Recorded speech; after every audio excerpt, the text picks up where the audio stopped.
The morning of my wedding felt unreal, like I was walking through someone else's dream. The city of Boston glowed gold beneath the April sun, and from the tall windows of my suite on Beacon Hill, I could see the skyline shimmer above the Charles River. The courtyard below was dressed in white hydrangeas and pale silk ribbons, a stage built for the happiest day of my life. Yet my hands trembled as I stared at the message flashing on my phone screen. "You are not marrying the person we like, so we are kicking you out of our lives." I read it twice, waiting for something softer to follow. Nothing came, just that one sentence, as cold as the marble floor beneath my heels. My mother had sent it from her own number, no heart emoji, no hesitation. I could almost hear her voice, sharp and final. I turned the phone face down on the vanity and caught my reflection in the mirror. My lipstick was perfect, but my eyes betrayed me. They carried a grief no amount of makeup could hide. There was a knock at the door. Evelyn Mercer, my soon-to-be mother-in-law, stepped inside. Her presence always filled a room with quiet warmth. "You're beautiful," she said softly, adjusting my veil. "Are you nervous?" "Just a little," I replied, forcing a smile. I wanted to tell her about the message, about how my parents' absence had already started carving a hollow in my chest.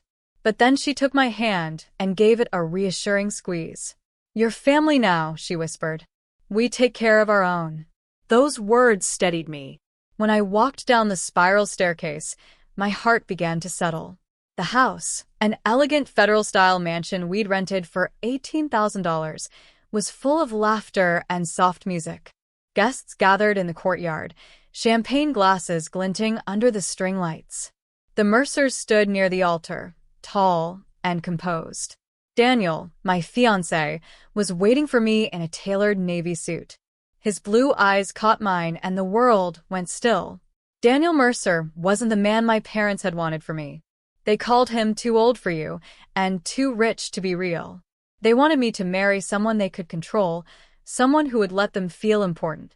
But Daniel had been my equal from the start. When I first met him at a real estate seminar 3 years ago, I was a sales consultant earning $84,000 a year and saving every spare dollar for my own condo. He admired my ambition more than my looks, and that was rare. The officiant began preparing his notes as I slipped my phone from my clutch one last time. I didn't want my parents' bitterness to stain this day, but I also couldn't pretend they didn't exist. So I snapped a picture, me in my silk gown, surrounded by Daniel's family and my closest friends, and sent it to them with no caption. Just proof that I had chosen love over fear. 10 minutes later, I heard raised voices near the front gate. I turned to the planner, Chloe, and she gave me a nervous look. "They're here," she murmured. I walked with her to the gate, my veil brushing against the stone steps. Through the black iron bars, I saw them. My father in his gray suit, my mother clutching her pearl clutch like it could stop her heart from breaking. Their faces were red, their words muffled but angry.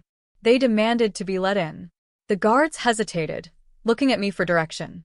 I stood there, every muscle tight. I could feel the weight of years pressing down. Every insult, every guilt trip, every time they made me believe I was less than enough. For the first time, I wasn't their daughter, obeying orders. I was a woman about to start her life. "Do not open the door," I said clearly. My voice didn't shake. They made their choice. "Please keep it closed." The guards nodded.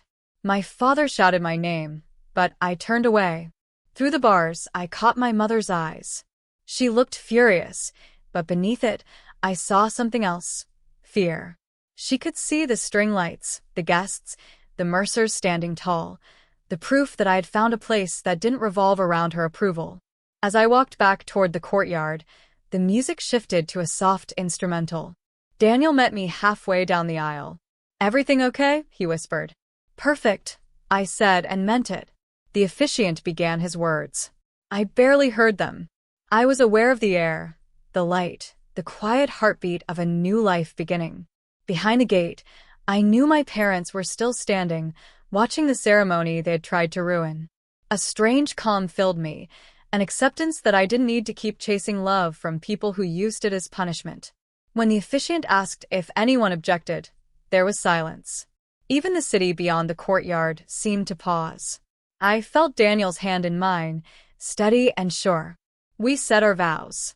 His words were thoughtful. Mine came straight from the ache of years spent unheard. When the officiant pronounced us husband and wife, Daniel kissed me under a canopy of white petals drifting from the balcony above. The guests clapped, music swelled, and I finally exhaled. For a moment, I glanced toward the gate. My parents were still there, motionless. I thought of opening it, of giving them one last chance, but the memory of that message stopped me cold. You are not marrying the person we like, so we are kicking you out of our lives. They had made their choice long before I did. The guards kept their positions. My parents stayed outside. I turned back toward the laughter, toward the people who chose to celebrate me instead of control me. I picked up my champagne glass and toasted to new beginnings. That night, after the last dance and the last sparkler faded, Daniel and I stood on the balcony overlooking the quiet street. You did the right thing, he said softly. You closed the wrong door, so you could walk through the right one. I leaned against him, watching the city lights. Somewhere beyond those rooftops, my parents were probably still angry, still convinced they'd lost control of me. But I didn't feel lost. For the first time, I felt free. And as the moon climbed higher, I understood something simple but powerful. Sometimes love isn't about who shows up. It's about who stays when others walk away. People often ask how I found the courage to stand against my parents that day, how I managed to draw a line so bold and final. The truth is, my strength wasn't born overnight. It began in a small apartment in South Boston, where the walls were thin, the heater rattled like an old train, and the rent took nearly half my paycheck. I used to sit at a wobbly kitchen table, surrounded by invoices, bills, and sticky notes covered with numbers, and tell myself, this won't be forever. I was 23 when I started my first real job at a tech firm near Kendall Square. My salary was $84,000 a year, good money, but not enough to silence my parents' disappointment.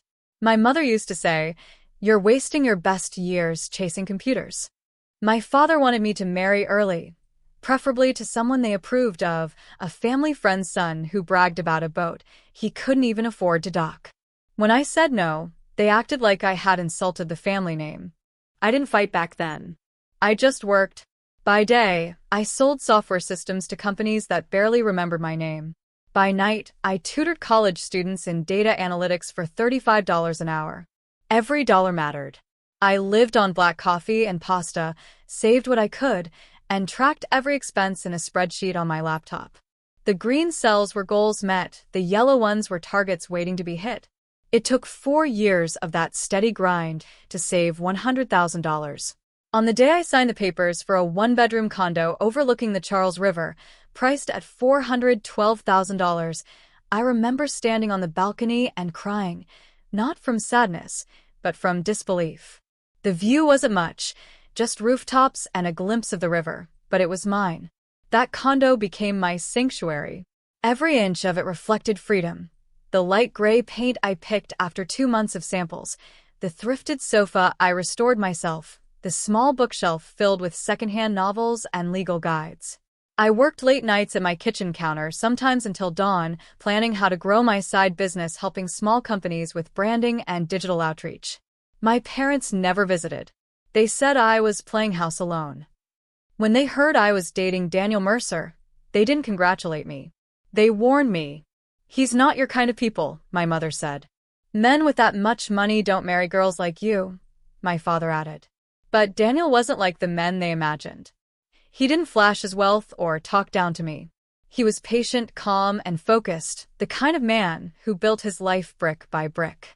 When we met at a business seminar, I was presenting a small project on digital marketing.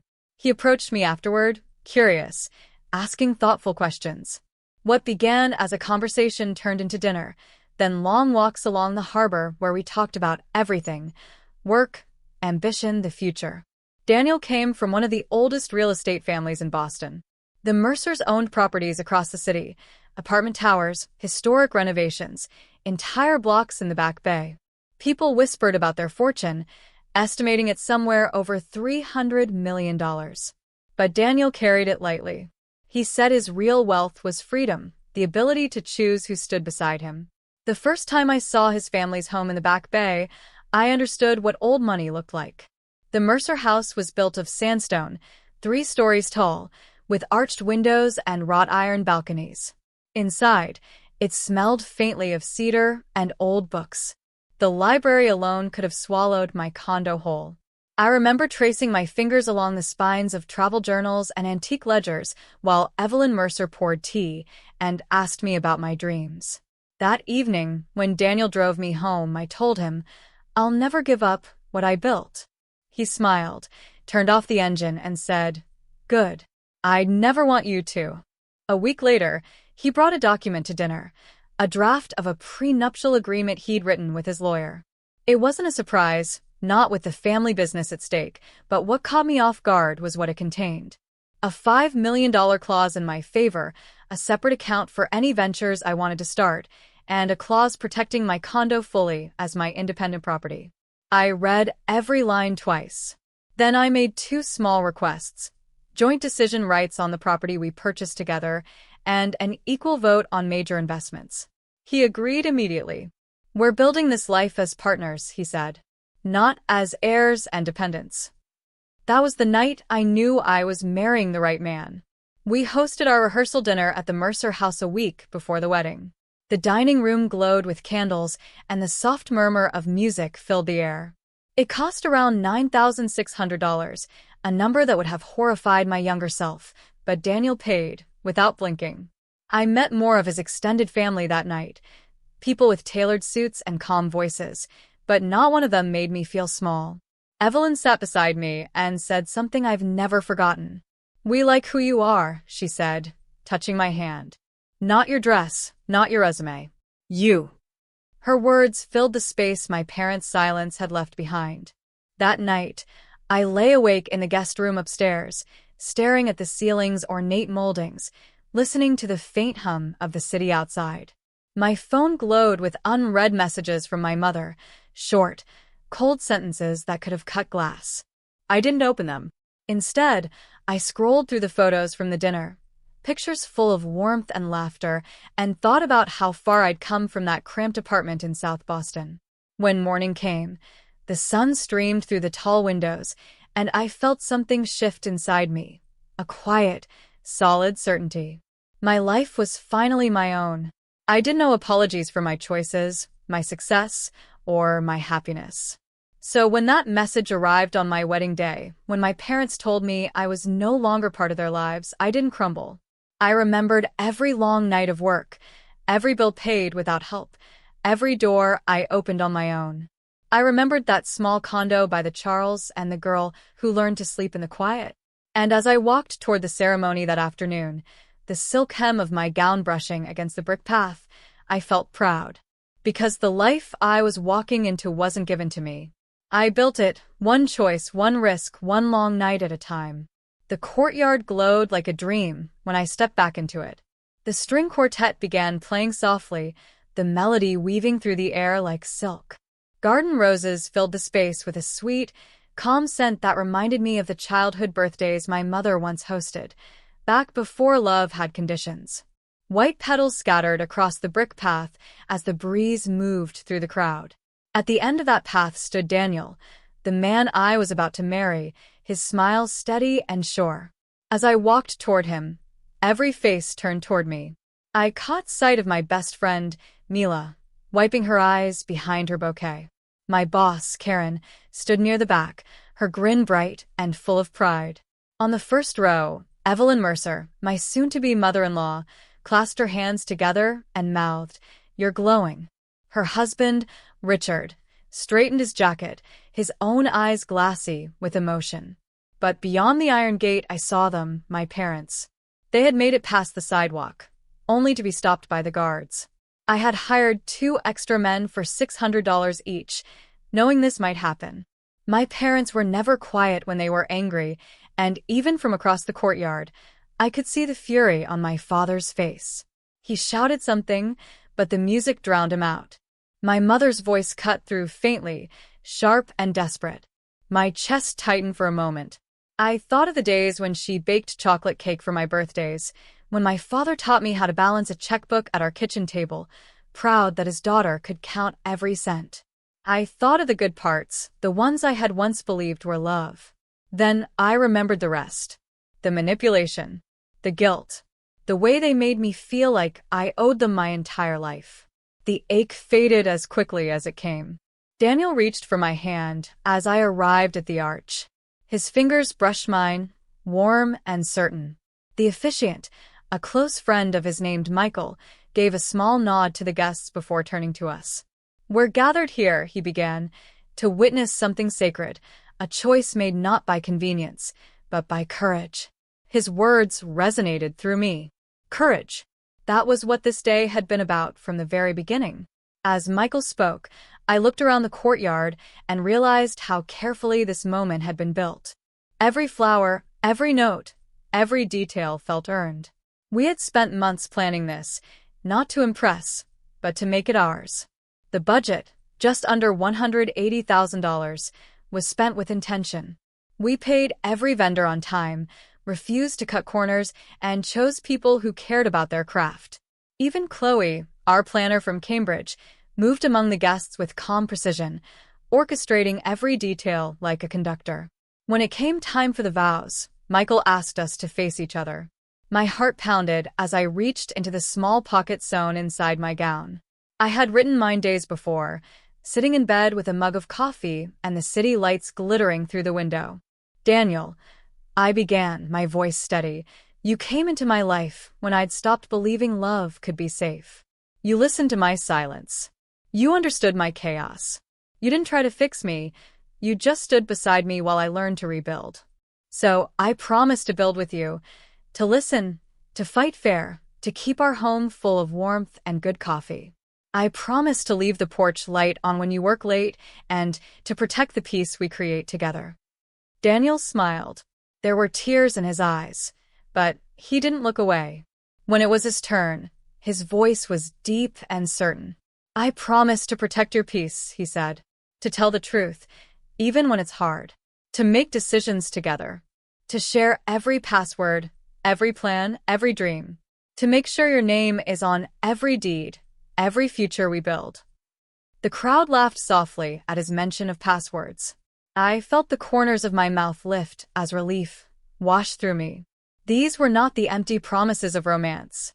These were vows rooted in trust, in respect, the kind of love that grows from the ground up. Michael nodded, and with a steady hand, Daniel slipped a diamond band onto my finger. We had chosen the rings together, a simple pair costing $12,500 in total, not for their price, but for their meaning. 2 matching designs, each engraved inside with the words "Home is here." "You may kiss the bride," Michael said. As Daniel leaned forward, the courtyard erupted in applause. Behind a gate, my parents fell silent. For the first time in my life, they couldn't interrupt or control what was happening. They were witnesses now, not participants. The kiss was soft and brief, but it felt like the closing of one story and the beginning of another. Later, at the reception, I danced with Mila beneath strings of glowing bulbs. The band played an old Motown song, and guests clapped along. The pasta on my plate tasted like comfort, buttery and rich, and the laughter around me filled every space that had once been carved out by pain. Evelyn came over, kissed my cheek, and whispered, "You've made a beautiful life for yourself." I nodded, looking around. She was right. The courtyard shimmered with light and joy, and for once, I didn't feel like I was pretending to belong. When the cake arrived, a 5-tier masterpiece with sugar roses, I caught Daniel watching me. He leaned in, voice low enough for only me to hear. "You did the brave thing," he said. "You drew a line." I looked down at the brick path beneath us, glowing softly in the evening light. He was right. I had drawn a line, not out of cruelty, but out of clarity. Love in, cruelty out. Respect in, manipulation out. For years, I had allowed people to blur those lines, to convince me that loyalty meant obedience. But today, I stood behind a gate I built myself, one that protected my peace instead of breaking it.